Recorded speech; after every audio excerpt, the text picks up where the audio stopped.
Praise the lord.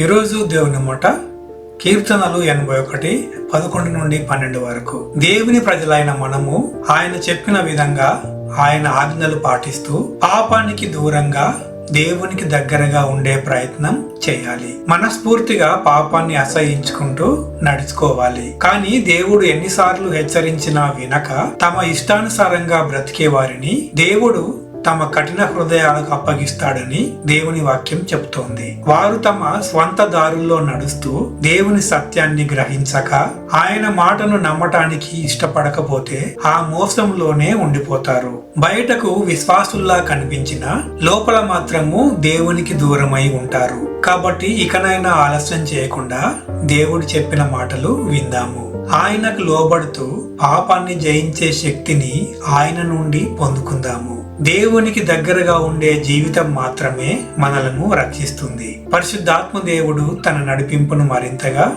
మనకు అనుగ్రహించును గాక. ఆమేన్.